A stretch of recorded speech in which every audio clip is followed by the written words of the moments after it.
Astro plus நேயர்களுக்கு வணக்கம். இன்றைக்கி நம்ம பார்க்க போகிற விஷயம் என்னென்னா, பூராட நட்சத்திரத்தை பற்றி பார்க்க போகிறோம். பூராட நட்சத்திரத்தில் பிறந்தவங்க எப்படி இருப்பாங்க, அவங்களுடைய குணநலன் என்ன? பூராட நட்சத்திரம் 1ஆம் பாதம் 2ஆம் பாதம் இந்த ரெண்டுமே குருவினுடைய திருசாம்சத்தில் வரக்கூடிய நட்சத்திரம். 2 பாதமும் குருவினுடைய திருசாம்சம்.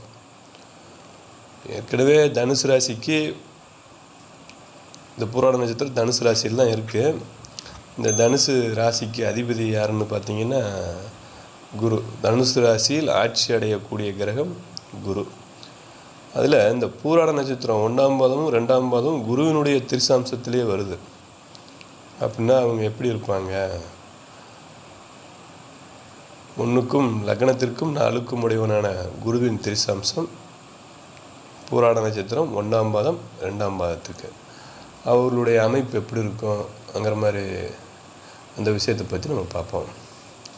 குருவோட திருசாம்சத்தில் 1ஆம் பாதமும் 2ஆம் பாதத்தில் பிறந்தவங்க கணவனுக்கு மிகவும் நேர்மையாக இருப்பார்கள். கணவன் மேலே அவ்வளோ பிரியமாக இருப்பாங்க. கணவன் மேலே பற்று, பாசம், கணவனுக்கு நேர்மையாக நடந்து கொள்வது, இந்த மாதிரி விஷயங்களில் கரெக்டாக இருப்பாங்க. ரொம்ப ஒழுக்கமானவங்க. பூராடம் 1ஆம் பாதமும் 2ஆம் பாதமும் ஒழுக்கமானவங்க, நல்ல கேரக்டர். அதே மாதிரி இன்னும் 2 பாதம் இருக்குது. பூராடம் 3, பூராடம் 4.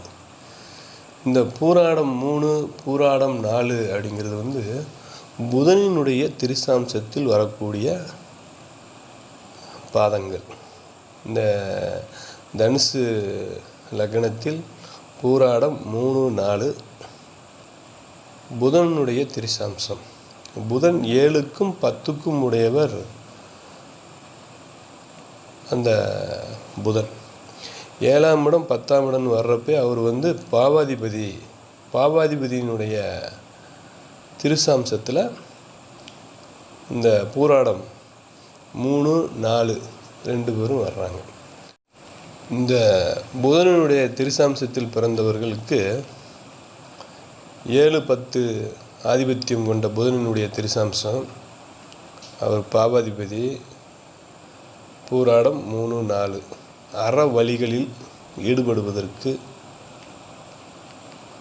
அநேக வாய்ப்பு உண்டு. அறவழி அப்படின்னா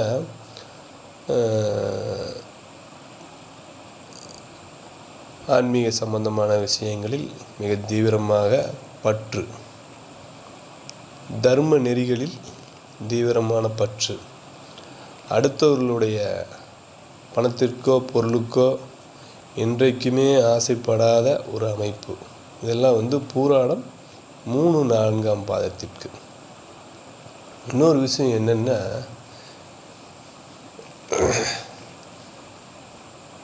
நம்ம பண்டைய நூலில் இந்த பூராடம் 3, 4 பற்றி எப்படி சொல்லியிருக்காங்கன்னா, பார்வதி தேவியின் அம்சம் கொண்டவள் அப்படின்னு சொல்லியிருக்காங்க. அப்படின்னா அவ்வளவு ஒரு உத்தமியான குணம் கொண்டவள், உத்தமியான ஒழுக்கமான அமைப்பை கொண்டவள் பூராடம் 3, 4. பூராட நட்சத்திரம் யாருக்கும் ஜால்ரா அடிக்கிறதோ செய்கிறதோ அந்த நட்சத்திரத்துக்கு இருக்காது. உள்ளொன்று வைத்து புறமொன்று பேசும் பழக்கம் இல்லாத நட்சத்திரக்காரர்கள் பூராட நட்சத்திரக்காரங்க. பூராடம் எந்த சொல்லியும் படக்குன்னு நடக்காது, வைக்காது அப்படின்னு சொல்லுவாங்க. அதெல்லாம் உண்மை கிடையாது. பூராட நட்சத்திரம் வலுவான நட்சத்திரம். அடுத்தவர்களுடைய காசோ அடுத்தவர்களுடைய பணத்தையோ அவங்க என்றைக்குமே எதிர்பார்க்க மாட்டாங்க. இருக்கிறது என்னவோ அதை அப்படியே வெளிப்படையாக நடந்துக்கிடுவாங்க, அவ்வளோதான். பூராட நட்சத்திரத்துக்கு எந்த விதமான தோஷமும் கிடையாது. இந்த பூராட நட்சத்திரத்தில் 3, 4ஆம் பாதத்தில் பிறந்தவர்கள் அளவுக்கு அதிகமான கற்பனை திறன் இருக்கும். இசை மேலே ரொம்ப பிரியம் இருக்கும். ஏன்னா புதனினுடைய திருசாம்சம். கலைகளுக்கு, கற்பனைகளுக்கு, இதற்கெல்லாம் அதிபதி புதன். அந்த புதனுடைய திருசாம்சத்தில் அவங்க இருக்கிறதுனால அந்த ஞானம், இசை ஞானம், அதில் நல்லா பழக்கம் உண்டு. அதில் வல்லவர்களாக இருப்பார்கள் பூராட நட்சத்திரத்துக்காரர்கள். நம்ம அடுத்த வீடியோவில் என்ன பார்க்குறோம் அப்படின்னா ஆயில்ய நட்சத்திரத்தை பற்றி பார்ப்போம். ஆயில்யம் அடுத்த நட்சத்திரம். இன்றைக்கி இந்த ஒரு சாப்டரோட முடிச்சுக்கிடுவோம். நாளை ஆயில்ய நட்சத்திர வீடியோவை நம்ம வெளியிடுவோம். நம்மளுடைய வீடியோ உங்களுக்கு தொடர்ந்து கிடைக்கணும்னா சப்ஸ்கிரைப் பண்ணுங்கள், ஷேர் பண்ணுங்கள், லைக் பண்ணுங்கள். உங்களிடம் விடைபெறுகிறேன். நன்றி, வணக்கம்.